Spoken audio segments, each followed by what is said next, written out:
नमस्कार विद्यार्थियों, स्वागत है आप सभी का आपके अपने डिजिटल परिवार यूजीसी नेट गुरुकुल पर। राजस्थान बजट 2026-27 आ चुका है और इसी के साथ राजस्थान की जो आर्थिक समीक्षा है ये भी जारी कर दी गई है।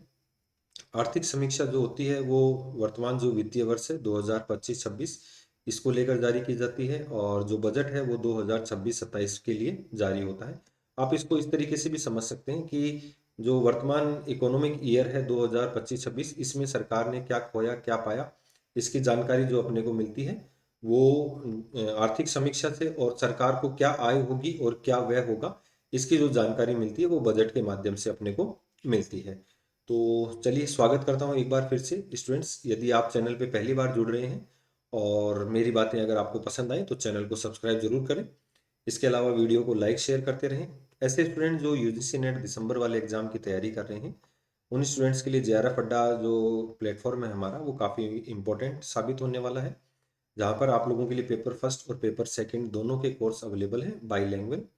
साथ ही आप लोगों के लिए यहाँ पर डेली फ्री टेस्ट है, फ्री पीडीएफ है, फुल लेंथ की मॉक टेस्ट अवेलेबल है।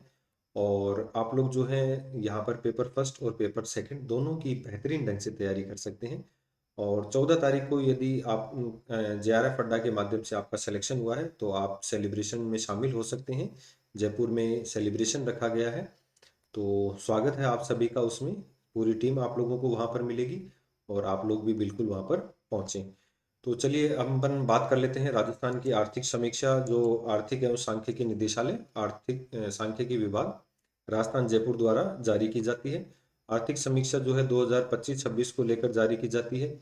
विकसित राजस्थान 2000 जो 47 है इसके लक्ष्यों को ध्यान में रखते हुए जो है ये जारी की गई है। इसमें अपन एस जीडीपी की बात करेंगे, स्टेट जो ग्रोथ डोमेस्टिक प्राइस है इसको लेकर बात करेंगे, प्रति व्यक्ति आय को लेकर बात करेंगे और राजस्थान सरकार की विभिन्न योजनाओं को लेकर चर्चा करेंगे।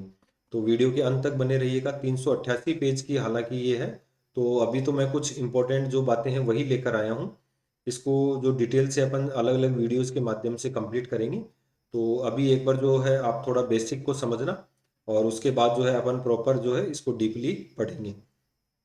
तो सबसे पहले तो जो शुरुआत करना चाहूँगा वो विकसित राजस्थान 2000 जो 47 है इसके जो 13 सेक्टर डिसाइड हुए हैं उनको लेकर अपन चर्चा कर लेते हैं।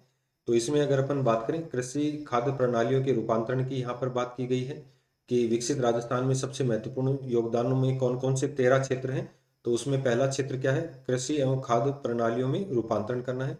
मानव का स्वास्थ्य और कल्याण है। शिक्षा एवं ज्ञान आधारित अर्थव्यवस्था का निर्माण करना है। सामाजिक सशक्तिकरण व समावेशन करना है। औद्योगिक खनन एवं आर्थिक वृद्धि पर जोर देना है। पर्यटन एवं सांस्कृतिक विकास करना है। सातवां जो अपना लक्ष्य है आधारभूत अवसंरचना का।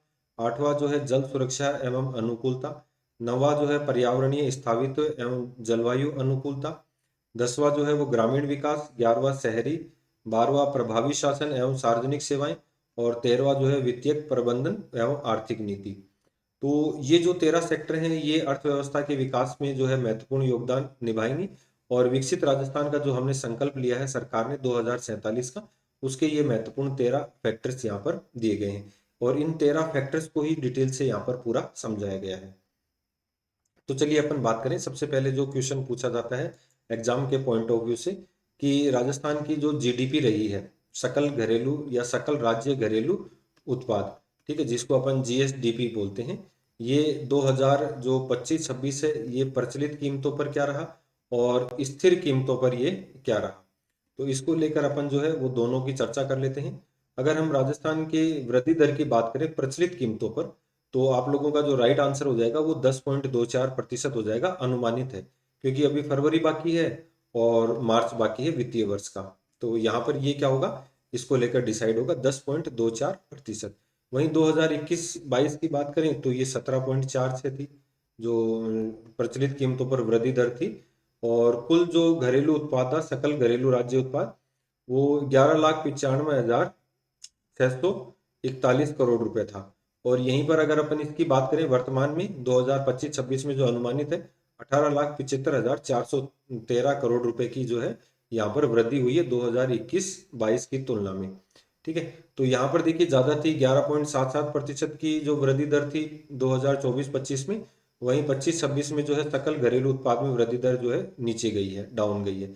इस बार थोड़ा सा जो सकल घरेलू उत्पाद है इसके अंदर कुछ अन्य जो फैक्टर्स को भी शामिल किया गया है, जैसे ई कंटेंट वगैरह हैं, इनसे होने वाली आय, गेमिंग आय, इन सबको इसमें शामिल किया गया है।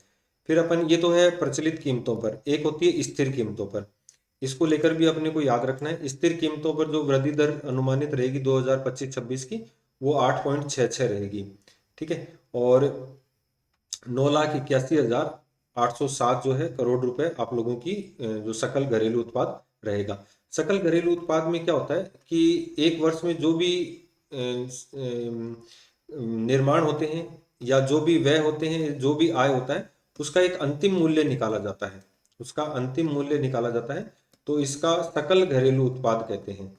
ठीक है, सकल घरेलू उत्पाद। जैसे मान लो किसी चीज को आपने, जैसे आपने एक कार बनाई, तो कार की जो लास्ट जो कीमत होती है, ठीक है, उसको शामिल किया जाता है सकल घरेलू उत्पाद में, नहीं कि उसके अलग अलग चीजों को शामिल किया जाता है, क्योंकि फिर वो अलग अलग चीजें शामिल करेंगे तो इससे तो जीडीपी बहुत अधिक बढ़ जाएगी।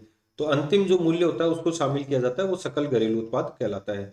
और 2021-22 की अगर अपन बात करें, प्रचलित कीमतों पर 8.93 रही थी, और ये रहा था 7,25,464 जो था अपना सकल घरेलू उत्पाद रहा था। तो ये फैक्टर आप लोग लिख लेना कॉपी के अंदर, और या फिर इसका आप प्रिंट निकलवा लेना। नेक्स्ट अपन बात करें कि प्रचलित कीमतों पर जो है किस क्षेत्र में कितना विकास हुआ है, किस क्षेत्र ने कितना योगदान दिया है 2025-26 में अनुमानित अगर अपन बात करें, तो हम बात करते हैं अर्थव्यवस्था के 3 सेक्टर होते हैं, प्राथमिक, द्वितीयक और तृतीयक, कृषि, विनिर्माण और सेवा। तो पहले भारत में या राजस्थान में कृषि क्षेत्र का सर्वाधिक हुआ करता था। तो अब देखिए कृषि क्षेत्र का जो रह गया वो 25.74% रह गया, उद्योगों का 26.55% रह गया, और सेवा क्षेत्र का वास्तव में जो बढ़ना चाहिए था 47.71% रहा। जैसे एक अध्यापक है, एक शिक्षक है, एक एडवोकेट है, एक इंजीनियर है, तो कोई नया निर्माण नहीं करता, अपनी सेवाओं के बदले क्या करते हैं, आय प्राप्त करते हैं। तो जिस देश की सेवा क्षेत्र बड़ा होता है वो देश धीरे धीरे क्या हो जाता है, क्या तो विकसित होता है या फिर विकसित राष्ट्र की श्रेणी में आ जाता है। तो ये भी अपने को यहाँ पर याद करने हैं। नेक्स्ट, प्रचलित और स्थिर मूल्यों पर प्रति व्यक्ति आय कितनी है, तो ये भी आप लोगों को ढंग से पढ़ के जाना है। तो 1,03,189 जो है वो स्थिर मूल्यों पर है 2011-12 के, और 2025-26 की जो अनुमानित है वो क्या रहेगी, 2,02,349 और 2021-22 में अगर अपन बात करें तो 1,34,143 रुपये जो थी प्रचलित पर थी, और स्थिर जो 79,490 थी। तो ये वृद्धि हुई है जो प्रति व्यक्ति आय के अंदर। नेक्स्ट अपन बात करते हैं बैंकिंग सेक्टर पर, अगर इसमें वित्तीय समीक्षा पर नजर डालें तो 9,172 जो है राजस्थान में कार्यालय हैं, शाखाएं हैं, जिसमें 7,72,147 करोड़ जो है तक की जमाएं हैं, और 6,91,443 करोड़ रुपए तक के ऋण हैं।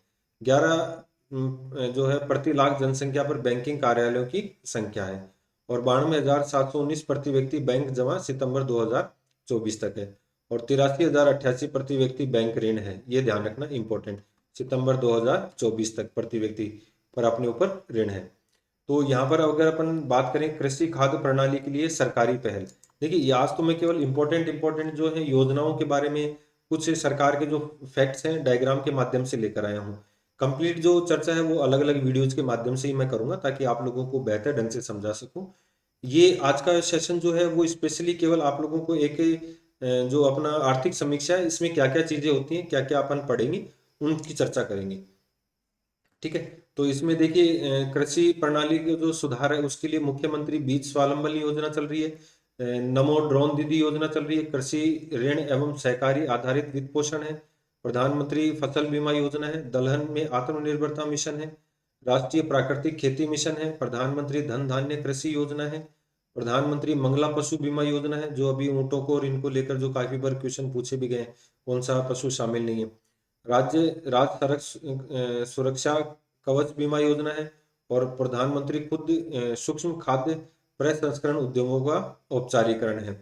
तो ये तो कृषि प्रणाली को लेकर है। और स्वास्थ्य को लेकर जो जो योजनाएं चल रही हैं उसकी अपन बात करें, प्रधानमंत्री आयुष्मान भारत स्वास्थ्य अवसंरचना मिशन, मुख्यमंत्री आयुष्मान आरोग्य योजना, आयुष्मान व्यय वंदन योजना, मुख्यमंत्री निशुल्क निरोगी राजस्थान योजना, कर्मचारी राज्य बीमा योजना, राजस्थान डिजिटल स्वास्थ्य मिशन एवं आयुष्मान भारत डिजिटल मिशन, राष्ट्रीय मानसिक स्वास्थ्य कार्यक्रम है, सिलिकोसिस नीति है और शुद्ध आहार मिलावट पर वार है। नेक्स्ट अपन बात करें सहकारी अभियान के माध्यम से शिक्षा का सशक्तिकरण है। तो इसके लिए देखिए अपन अगर बात करें मुख्यमंत्री शिक्षित राजस्थान अभियान चल रहा है, समग्र शिक्षा अभियान है और निपुण राजस्थान अभियान है जो अभी लेटेस्ट लॉन्चिंग है वो। प्रमुख सहकारी जो पहले हैं लाडो प्रोत्साहन योजना है और प्रधानमंत्री गरीब कल्याण योजना है।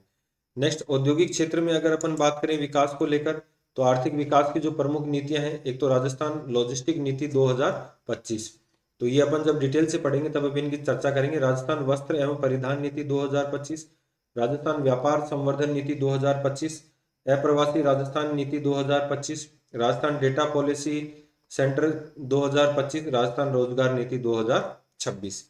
नेक्स्ट अपन बात करें काफी जो इंपॉर्टेंट है राजस्थान में रोजगार नीति को लेकर, तो देखिए एक तो राजस्थान ग्लोबल कैपेबिलिटी सेंटर नीति 2025, इसका उद्देश्य क्या है? कुशल प्रतिभा, सुदृढ़ डिजिटल अवसंरचना और लागत प्रतिस्पर्धा का लाभ उठाकर वैश्विक क्षमता केंद्रों को आकर्षित करना। ठीक है। और राजस्थान कौशल नीति 2025 मांग आधारित कौशल विकास, पुनः कौशल और उन्नत कौशल के केंद्रित है, तो जिसमें रोजगार क्षमता में वृद्धि होगी, कार्यबल में सुधार होगा, औद्योगिक सेवा और नवीन क्षेत्रों की आवश्यकताओं के अनुरूप समन्वय होगा। राजस्थान युवा नीति 2026 का उद्देश्य शिक्षा, कौशल, उद्यमिता, नेतृत्व क्षमता का क्या करना है? विकास करना है और जनसंख्या के लाभ लेना है। राजस्थान सिटी गैस डिस्ट्रीब्यूशन नीति 2025, तो घरेलू उपभोक्ताओं, परिवहन और उद्योगों के लिए स्वच्छ प्राकृतिक गैस उपलब्ध करवाना है। और न्यून कार्बन विकास को बढ़ावा देना है, शहरी वायु गुणवत्ता में सुधार करना है और गैस आधारित औद्योगिक विकास का समर्थन करना है। राजस्थान रोजगार नीति 2026 तो 64.4% उच्च श्रम बल भागीदारी दर और 4.2% की बेरोजगारी दर के बावजूद रोजगार चुनौतियों का समाधान करने के लिए अपन क्या है? तैयार है। तो ध्यान रखना बेरोजगारी की जो दर रही है वो कितने प्रतिशत रही है? 4.2%। नेक्स्ट अपन बात करें राजस्थान में पर्यटन को बढ़ावा देने वाली नीतियां, तो इसमें राजस्थान पर्यटन नीति 2025 है और राजस्थान फिल्म पर्यटन प्रोत्साहन नीति 2025 है। नेक्स्ट सार्वजनिक निजी भागीदारी जो पीपीपी मॉडल है, इसकी अगर अपन बात करें तो 22,196.46 करोड़ की लागत वाली 210 परियोजनाएं अपन ने कंप्लीट कर ली हैं और 19,232 करोड़ की लागत वाली 24 परियोजनाएं कार्यान्वित हैं और 41,823.99 करोड़ की लागत वाली 35 परियोजनाएं जो है प्रक्रियाधीन है विकसित राजस्थान 2047 में। जल सुरक्षा एवं अनुकूलता को लेकर देखिए क्या क्या योजनाएं चल रही हैं, तो इसमें प्रधानमंत्री कृषि सिंचाई योजना है, मुख्यमंत्री जल स्वावलंबन अभियान है, जल जीवन मिशन है, अमृत 2.0 है और कर्म भूमि से मातृभूमि अभियान है। तो वैसे तो इन योजनाओं के बारे में आपने थोड़ा बहुत पढ़ भी रखा होगा और अपन और डिटेल से इनको लेकर चर्चा करेंगे। पर्यावरणीय स्थायित्व एवं जलवायु जो अनुकूलता है इसको लेकर अपन बात करें तो राजस्थान एकीकृत स्वच्छ ऊर्जा नीति 2024 है, राजस्थान वाहन स्क्रैपिंग नीति 2025 है। और नेक्स्ट अपन बात करें महिला नेतृत्व हेतु आजीविका की पहलें, तो इसमें देखिए जो लखपति दीदी योजना है, कौन सी? लखपति दीदी योजना है, तो 12.98 लाख महिलाओं को लखपति दीदी श्रेणी के अंतर्गत शामिल किया गया है। बैंक सखी, डीजीपे सखी तो 13,157 महिलाएं, लेन देन राशि 671.7 करोड़ है। नमो ड्रोन दीदी तो 50 ड्रोन तैयार किए गए, लागत 12,500 एकड़ क्षेत्र इसमें कवर किया गया है। और राज्य पशु सखी एवं कृषि सखी में 37,669 पशु सखी एवं 36,787 हैं कृषि सखी कार्यरत हैं। ठीक है। इसके अलावा जो आजीविका मिशन है NRLM, तो इसके अंतर्गत जो आजीविका संवर्धन के लिए क्रियाशील स्वयं सहायता समूह 4.2 लाख, गांव कवर के लिए 38,452, कुल बैंक ऋण है 10,788 करोड़ और लाभान्वित जो है 51.1 लाख फैमिलीज में लाभान्वित हुई। और इसके अलावा जो एक अपन बात करें कि शहरी विकास के जो त्वरक हैं वो क्या, उसमें अगर अपन बात करें अन्नपूर्णा रसोई योजना है, इंदिरा गांधी योजना जो थी, राजस्थान शहरी अवसंरचना विकास योजना है और प्रधानमंत्री आवास योजना है, अमृत 2.0 है, स्वच्छ भारत मिशन है और स्मार्ट सिटी मिशन परियोजना है।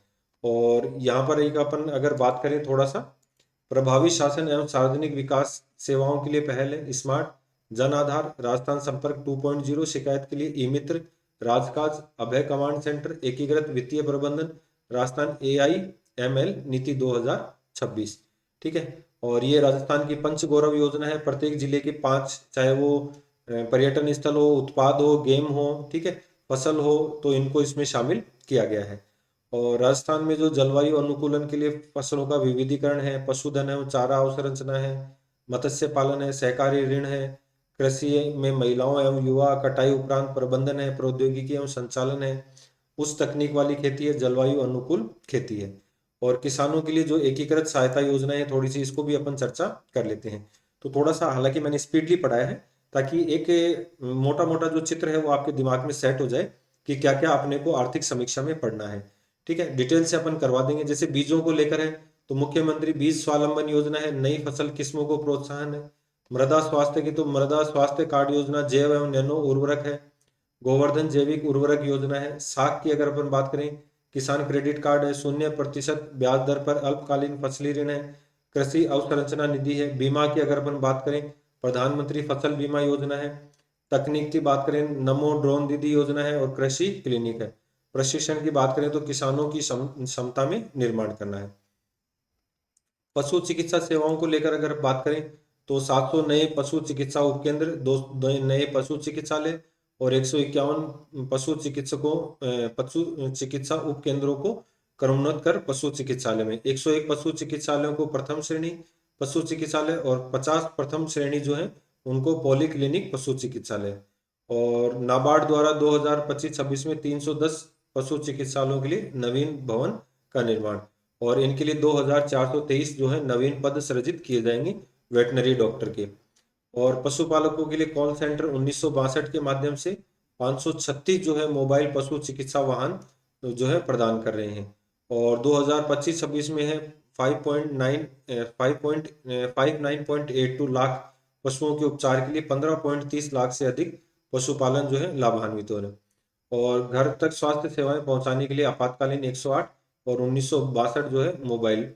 और ये खुरपाक मुंहपाक रोग जो है इसके रोकथाम के 5वें चरण में 1.86 करोड़ गाय भैंसों का निःशुल्क टीकाकरण। और लंपी जो स्किन डिजीज थी इसके रोकथाम के लिए 108.3 लाख गायों का भी निःशुल्क जो है टीकाकरण किया गया है। और 2 साल में आपने देखा होगा ऐसे दाने से हो जाते थे और लंपी रोग काफी प्रभावित करता था। और ये जो है ये विजन स्टेटमेंट 2047 है। तो 2047 में सभी नागरिकों के लिए शारीरिक, मानसिक, सामाजिक, आध्यात्मिक रूप से समग्र कल्याण की परिकल्पना है, जिसे एक सार्वभौमिक, सुलभ, एकीकृत जो है प्रणाली इसके विकसित किया जाएगा। तो इसमें देखिए सार्वभौमिक जो स्वास्थ्य कवरेज है, चिकित्सा है, स्वास्थ्य है, आयुष्मान स्वस्थ राजस्थान है, चिकित्सा पर्यटन केंद्र है, खाद्य सुरक्षा है, मोटे अनाज है, उपभोक्ता अधिकार है और विधिक माप अधिनियम है।